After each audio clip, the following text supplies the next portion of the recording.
Well, hello. Welcome to the last session of the recovery course. How good does that sound? All I can say is congratulations, you've made it. I think you've been absolutely brilliant. Because this is not an easy course. Let's just quickly recap where this journey has led us over these last 4 months that we've been coming. Because we've travelled a very difficult and at times rocky road. First of all, if you remember, back in step 1, we had to face up to our denial. Then we had to look at the madness of our addiction. We then got to step 3, where we were encouraged to put our life into the care of God. In steps 4 and 5, we took a long, hard, honest look at our life in the areas of resentments and those areas of deep shame that have built up over the years. And then in step 5, we have been encouraged to confess and share our shortcomings. We then got to steps 6 and 7, where we humbly gave God permission to begin to reorder our lives, begin to remove our character defects, and by doing that, turning us into the people that not only He, but we deep down have longed to be. And up to step 7, it was all about me, all about us as an individual. And then in steps 8 and 9, we started to restore our relationships with others. And we made a list of all those people we've harmed and became willing to make amends to them without expecting to get anything in return. That is an extraordinary journey, which, putting it bluntly, most people in the church don't have the courage to do. But you have. And you can really give yourself a pat on the back for that. Last couple of weeks, in steps 10 and 11, we have been considering how, if you like, we can keep on the straight and narrow and minimise the possibility of lapsing back into old ways. And so now, in the final session, it's a question of where to now. The good news is that 4 months ago, we may have felt that we were at the end of the road. But today, we're actually at the beginning of a new journey. Step 12 says this: having had a spiritual awakening as a result of these steps, we tried to carry this message to those still in active addiction and to practice these principles in all our affairs. And with that, I put a verse that St. Paul wrote in the letter to the Galatians, where he encourages us with these words: live creatively, friends. If someone falls into sin, forgivingly restore them. Save your critical comments for yourself. You might be needing forgiveness before the day is out. Stoop down and reach out to those who are oppressed. Share their burdens and so complete Christ's law. If you think you're too good for that, you are badly deceived. In this 12th step, in AA, they call it the giving back step. So what does it mean when it says we tried to carry this message to those still in active addiction?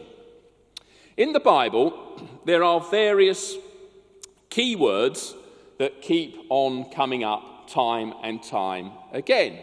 And some of them we have looked at. So, for instance, that word joy actually appears in the Bible 241 times.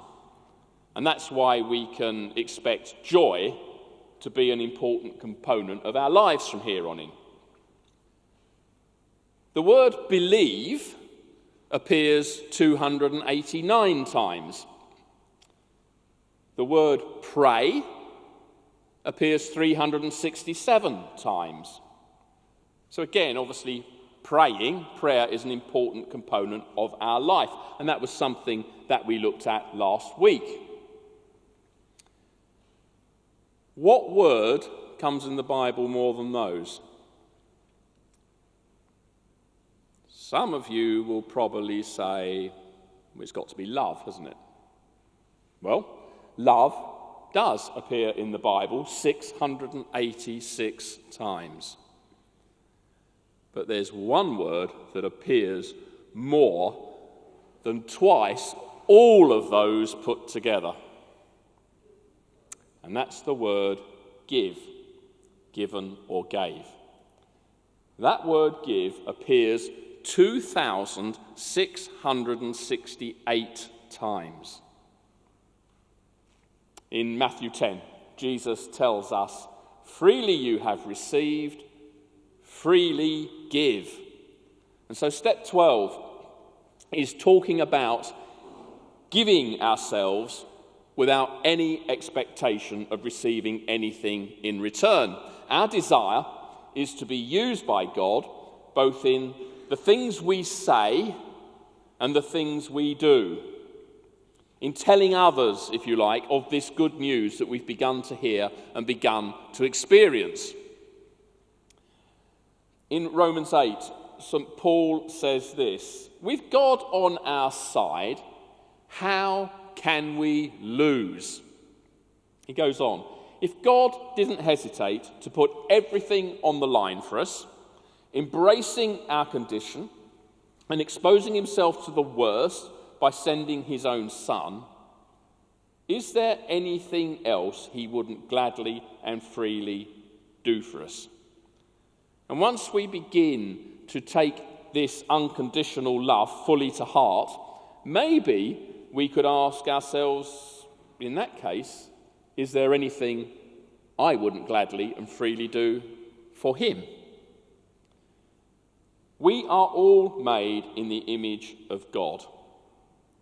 Every single one of us here, no exceptions, doesn't matter what our history is, we are all essentially good people. Why? Because we're made in the image of God.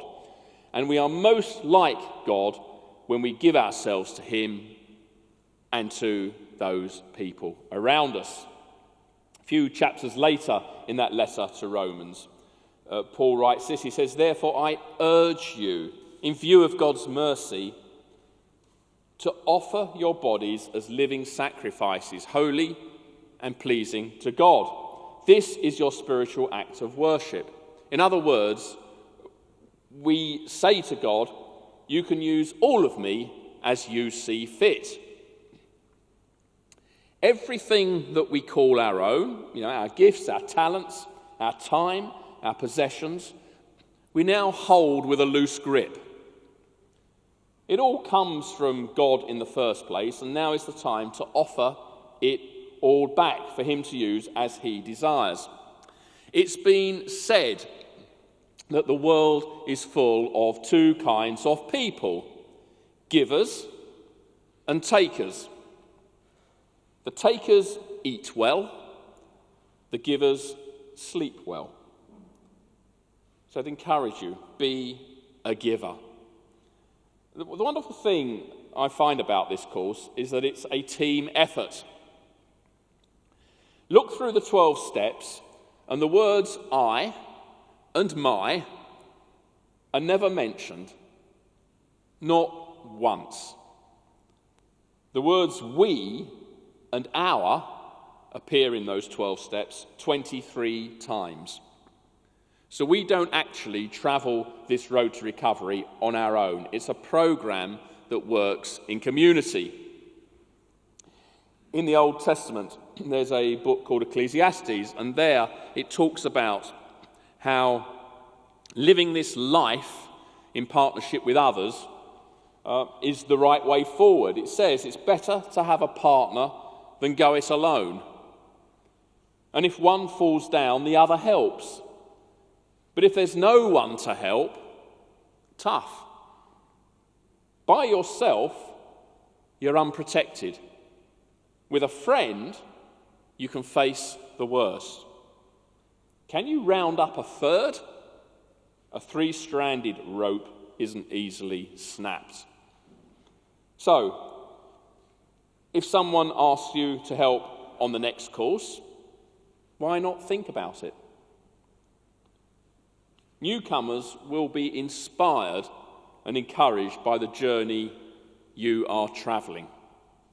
Your response to this suggestion might be, one of incredulity, and you say, look, hang on, my life is still a mess. I'm hardly sorted at all. How on earth can I be of any help to someone else? Well, it's actually dead simple, because you may only feel as though you're a few hundred yards down the road to recovery, but that is still a few hundred yards down the road from the next person who comes on it and is starting at the beginning. And so people will be inspired by the stuff that you are beginning to, if you like, apply to your own life. I hope the one thing that you've learned over this last 4 months is that God never, ever wastes the tiniest part of our history, no matter how pointless and destructive we may have felt it was at the time. Some of us have been badly hurt, but the glorious truth is that God can use the most painful parts of our history if we let him. And he will use the stuff we have gone through in order to give hope to others who are going through the same living hell as we were. I think the amazing thing about hearing some of the stories that have been shared on this course is they're so encouraging. They give each one of us hope. Where will we be today if the people who'd shared their stories had kept it all to themselves? Probably in a very different place. In 2 Corinthians chapter 1, there's St. Paul again writes this: all praise to the God and Father of our Master Jesus. He comes alongside us when we go through hard times, and before you know it, he brings us alongside someone else who is going through hard times, so we can be there for that person just as God was there for us. Isn't that extraordinary? I don't know about you, I long to play God. Love the opportunity to play God. Unfortunately, I love to play God in inappropriate ways. What this verse tells me is, when I draw alongside another person who's struggling, I am playing God. He is doing it through me. He's, for some reason, has chosen to partner with every single one of us here. And the things he wants to get done only tend to happen when we say yes to his request. I'm prepared to do that. I'm prepared to draw alongside that person. That is an enormous privilege. And I don't mean that it can sometimes be a rather Christian cliche sense. Oh, what a privilege that we are serving the Lord. But it is a privilege that God looks at us, who are probably considered by most people who wear masks, as to be the dregs, the people on the fringes, the highly flawed people who really need to be kept at arm's length. God sees us differently. He sees us as his right-hand men and women. I think that's extraordinary. In our addiction, we have subjected ourselves, and especially those who love us the most, to a great deal of pain. And as we pressed the self-destruct button, we could see little that was good flowing out of us.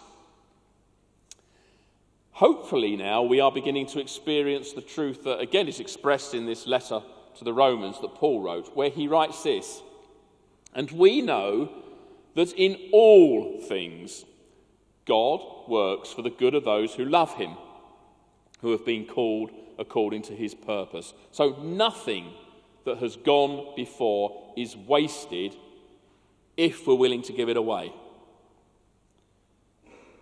When one thinks about serving others, it doesn't sound very appealing, does it? In fact, it sounds like a lot of hard work for very little reward. But as soon as we start, we actually begin to find that serving others is a real pleasure. And actually, it turns out to be far more pleasurable than serving ourselves, which is something I have done all my life. In fact, we can end up getting such a kick out of serving others that we can end up feeling a bit guilty that we seem to be getting more out of it than the person we are trying to serve.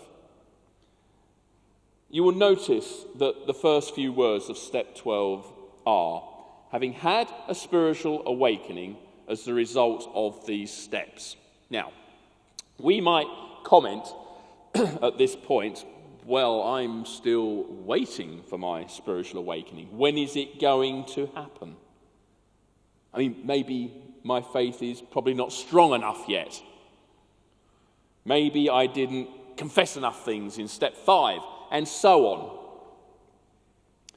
No, note the past tense of this step. Having had. So by the time we get to this step, it has already happened. Maybe we just haven't noticed.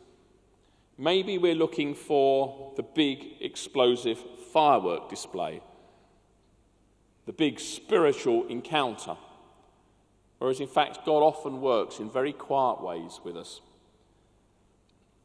Let me put it like this. I've heard it said that imagine you are in Paris and you decide to take the night train to Berlin. At some point, you will cross the border between France and Germany. Now, those who are awake will know the exact time they cross from one country into the other. But those who were sleeping will not have a clue. All they know is that they have woken up in Berlin. And so it is with faith in God. Some of us may be able to point to an exact place and time when we had a spiritual experience. But for most of us, we don't know exactly when we crossed the border. We just feel or know that we have arrived. And don't despise this quiet way of things developing. I've known people who've had, an amazing crash, bang, wallop experience. And they're absolutely motoring. 2 years later, they're nowhere. The novelty's worn off.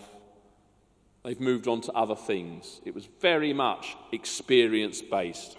I've known other folk who, in a sense, their spiritual journey's been a little bit more dogged, a little less exciting and inspiring. 20 years down the line, they're still there. They're still doing the stuff. And I know what I'd rather be. I'd rather be the person still doing the stuff than the person who looks back and says, oh, yeah, I remember doing that once, but I've now moved on to other things. So we mustn't despise the small things. Ask yourself this. If you're doubting, well, have I had a spiritual experience? Have I arrived? Ask yourself this. What kind of person was I 6 months ago? At the point maybe I was really enslaved to my addiction. And the adjectives that we come up with will probably be none too flattering. So we'll think, well, I was selfish, hard, devious, uncaring, self-centered, lazy, and so on. And you probably couldn't see, really, any good about you at all. Now ask yourself this. We're 4 months on. What kind of person am I now? Now, some of us will still use adjectives that may still be quite negative. But in among them all, there probably will be attributes that we may have never used before to describe ourselves. Well, I'm probably a bit more positive. I'm honest. I'm happier. I think I'm probably a bit more trustworthy. I'm grateful. I'm more loving than I was. I'm probably a bit more fair-minded than I was. I'm more contented than I was. I'm more at peace. Now, these are attributes that we may have been strangers to even just a few weeks ago. Question is, where did they come from? Because they didn't just appear out of the blue. People talk about old people being older and wiser. Not the old people I've met. They're more grouchy, more irascible, pain in the neck. Not all old people, but many of them. We don't get better as we get older, by and large, do we? Our faults get bigger, and everything else begins to shrivel a bit, in general. So if you have begun to change and positive things have begun to happen, where have they come from? Maybe step 6 and 7 are beginning to work. Maybe when we said that prayer, if you're up there, I would love it if you began to change me into the person I'm meant to be, that actually he's taken that word at face value and he's begun to do it. Maybe it's the result of God working within each one of us, slowly transforming us into the person that deep down we too are longing to be. If you're really honest with yourselves and you think that might possibly be happening, then in other words, we have had a spiritual awakening as a result of these steps, and that will continue to grow within you.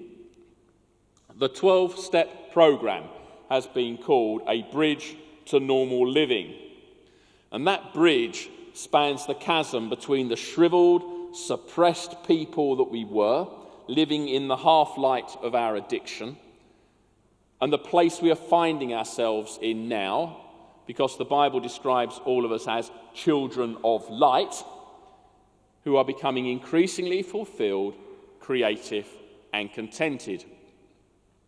We now find that actually we've got a growing circle of friends. Our consciences are clear. We're at peace with God and our world. We've been reconciled maybe to some who we thought we had fallen out with for life. And daily we are empowered to deal with the difficulties that this world throws at us. Once upon a time, all we could see were overwhelming problems. But now we're actually armed with solutions and fresh opportunities. Instead of living with fear and despair, we're now beginning to live a life with freedom, faith, hope, gratitude, joy, and peace.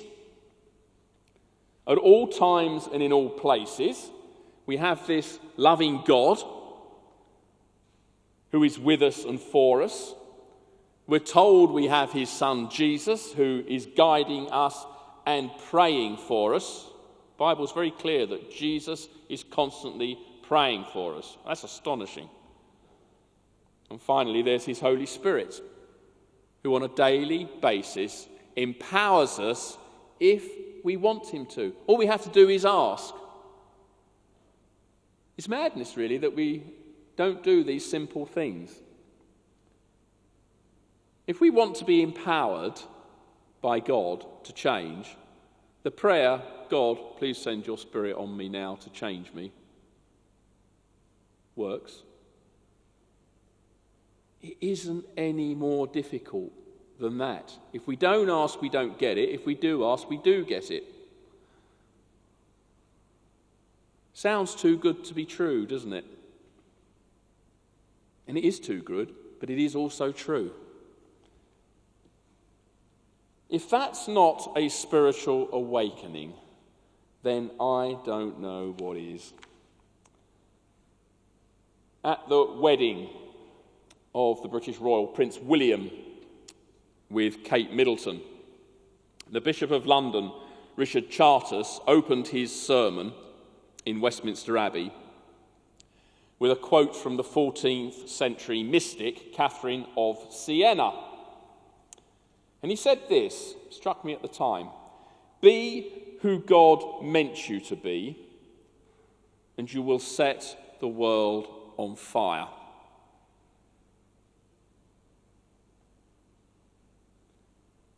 Jesus did not die for you to pretend you're something that you're not. When we take off the mask, we will set the world on fire. Maybe our own little world, but it is our own little world that we'll set on fire. Now, many of us on this course, if you're like me, we probably feel that we are too mad, too flaky, too chaotic, too unsorted to be of any help to anyone else on their road to recovery. And in that case, I'd like to finish with a quote from, actually it comes from an Apple Computers advertisement, which itself was based on some words by the novelist Jack Kerouac from his novel On the Road. And I believe that this advertising quote reveals the very heart of God for every single person on this course.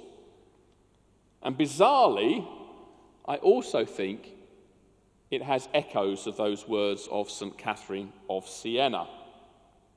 So St. Catherine said this: "Be who God meant you to be, and you will set the world on fire."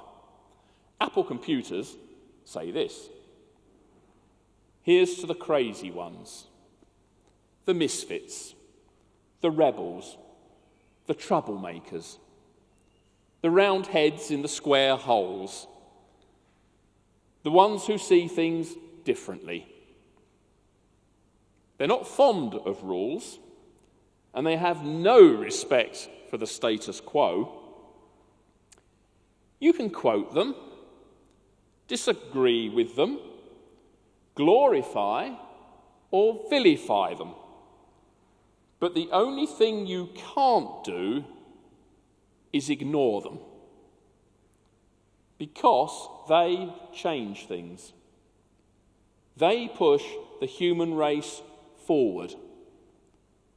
While some may see them as the crazy ones, we see genius. Because the people who are crazy enough to think they can change the world are the ones who do. You can help change someone else's world. That's it. I think you've been brilliant. The end. I want to clap you guys. Tea, coffee, small groups. Thanks ever so much.